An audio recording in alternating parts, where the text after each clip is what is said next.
আর আজকে দেখো বাইরে বৃষ্টি হচ্ছে।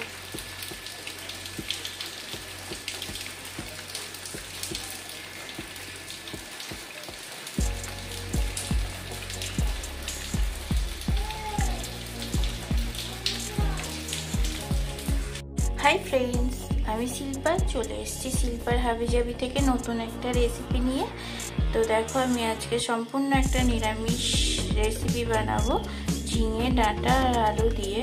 তো এটা বানাতে আমার একটা পেস্ট লাগবে, তো পেস্টটাতে কী কী দিচ্ছি সেটা দেখতে থাকো।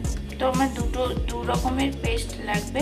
এক রকমের পেস্টে দিয়েছি টমেটো, কাঁচা লঙ্কা আর এই যে কাঁচা বাদাম আছে জাস্ট কয়েকটা, এটা দিয়ে দেবো।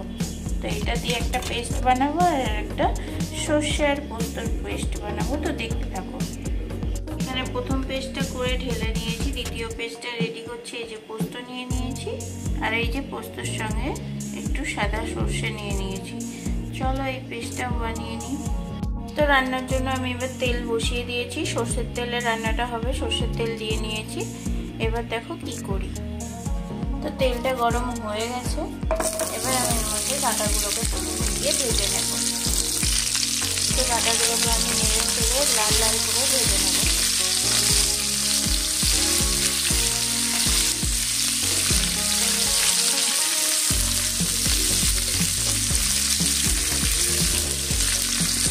তো এটা আমার খুব ভালো করে ভাজা হয়ে গেছে, তো আমি এটাকে এবার উঠিয়ে নেব।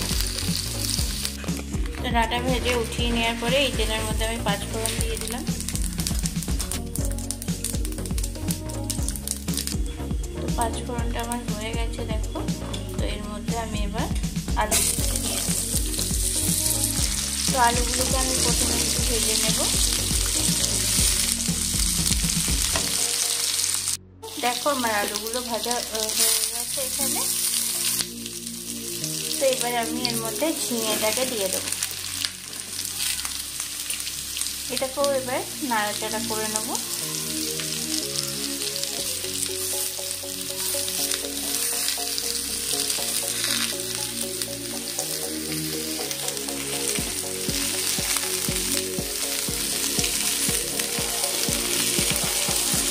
এটাও একটু ভাজা ভাজা হলে তারপরে আমি এবার মশলা অ্যাড করবো।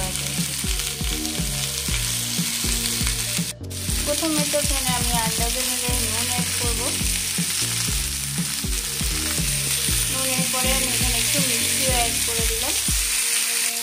এবার আমি টমেটো, বাদাম আর কাঁচা লঙ্কার যে পেস্টটা বানিয়েছিলাম প্রথমে ওটা দেবো, দিয়ে একটু কষিয়ে নেব।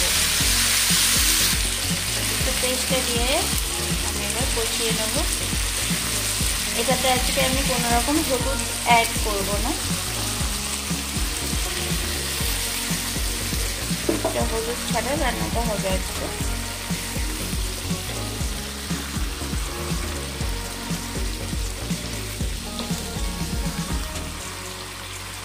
তো এটাকে আমি এখন ভালো করে কষাবো যতক্ষণ না জলটা না মরে যায়। আর বাদামের যে স্মেলটা আছে সেটাও চলে যাওয়া অবধি আমি এটাকে নাড়িয়ে নেব। দেখো জলটা মরে গেছে আর গন্ধটাও চলে গেছে কাঁচা বাদামের। তো এখানে আমি ডাঁটাটা এবার অ্যাড করব। ভেজে রাখা যে ডাঁটাটা রেখে দিয়েছিলাম ওটা অ্যাড করে দিলাম। তো ওটাকে এবার ভালো করে এটার সঙ্গে মিশাবো।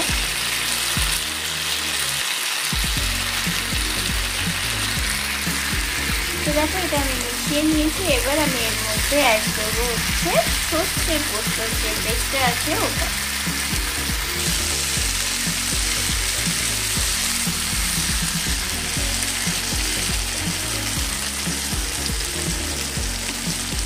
তো সর্ষে পোস্তটাও আমি অ্যাড করে দিলাম। এবার এটাকেও একটু নাড়াচাড়া করে নেব, দিয়ে জল দিয়ে দেবো পরিমাণ মতো।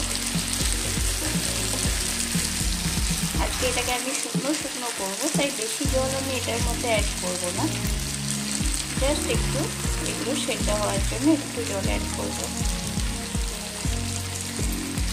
তো এটার মধ্যে এবার আমি একটু জল অ্যাড করে দেবো যাতে ডাঁটা আর আলুটা একটু সেদ্ধ হয়ে যায়। তো জল অ্যাড করে দিলাম। দেখো তো এটা একটু নাড়িয়ে দেবো। নাড়িয়ে দিয়ে আমি কিছুক্ষণের জন্য ঢাকা দিয়ে দেবো।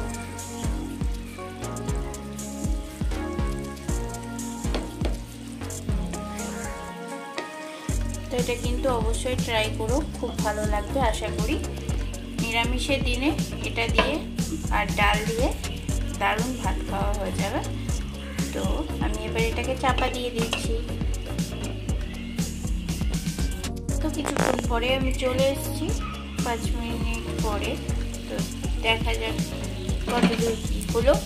তো চলো দেখি এবার।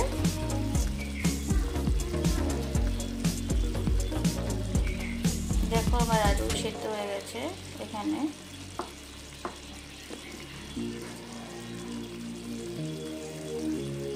তো সবজিটা রেডি হয়ে গেছে। তো আমার রান্না আজকে কমপ্লিট আজকের মতো। তো রেসিপিটা তোমাদের যদি ভালো লেগে থাকে প্লিজ লাইক করে দিও। আর যারা এখনো পর্যন্ত আমার চ্যানেল সাবস্ক্রাইব করোনি, নতুন বন্ধুরা যারা আছো তারা প্লিজ চ্যানেলটাকে সাবস্ক্রাইব করে আমার পাশে থেকো। আর পাশে যে বেল আইকনটা আছে ওটা অল করে দিও, যাতে সব নোটিফিকেশন সবচেয়ে আগে তোমাদের কাছে পৌঁছে যায়। তো চলো আজকের মতো টাটা, দেখা হচ্ছে পরের কোনো রেসিপির সঙ্গে। তো চলো আজকের মতো টাটা। আর এটা হচ্ছে সার্ভ করে নেওয়ার পরে সবজিটার স্যুপ।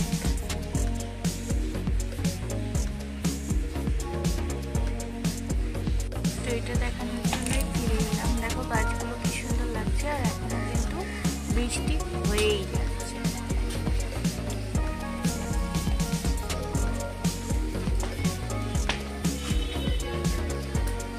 পাখিগুলো কি সুন্দর উঠছে।